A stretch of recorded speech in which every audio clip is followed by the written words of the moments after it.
Keeping it real, keeping it real. Keeping it real, keeping it real. Keeping it real with Reverend Laura. Let's take a look at some of our basic beliefs. In our Declaration of Principles, or what we believe statements, our founder Ernest Holmes writes, "We believe the ultimate goal of life to be complete emancipation from all discord of every nature, and that this goal is sure to be attained by all. The ultimate goal of life is a complete emancipation from all discord of every nature." And that's available to everyone. So what is it that stops us from attaining this goal of complete emancipation from all discord? I know that's something I think I'd like to experience. Well, I think it goes back to what we individually believe and how our beliefs are outpicturing in our lives. One of our basic beliefs is that every effect in our life has an underlying cause. And that cause is often based on a hidden belief that we may or may not know is operating in our experience. Now, these beliefs can stem from old patterns of thought that we've had operating in our lives for our entire lifetime. They could be internalized family structures and beliefs that are working through us. Or they could be what we call race consciousness thought. And that's those ideas that permeate society at a deep level that we don't always even know are existing, or that it is something that we actually believe in until we hear it. These beliefs operate in our consciousness in ways that we are often not aware of. And sometimes, because we're not aware of them, sometimes it's hard to link the experiences we have with these unconscious thoughts.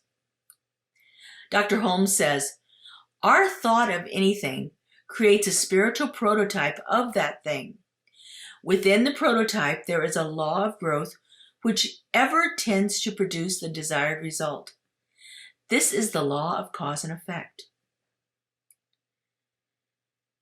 It always produces a desired result." Well, why is it then that sometimes we experience things that we would never ever call a desired result? Well, it's because that this intelligence, this creative mind that is always operating, acts impersonally. It doesn't stop to judge whether something is good or bad, or right or wrong, or even in our best interest. It simply responds to our thoughts. Ernest puts it this way: "We are surrounded by an intelligent law which is creative. It receives the impress of our thought automatically and reacts to it impersonally.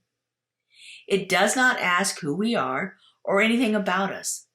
It is an impersonal law, and its response to us is as unfailing as a mirror's reflection of an object held in front of it." You know, a mirror can only reflect back to it what is standing in front of it. And the same thing is happening with this intelligence that is operating. It is simply reflecting back to us our thought.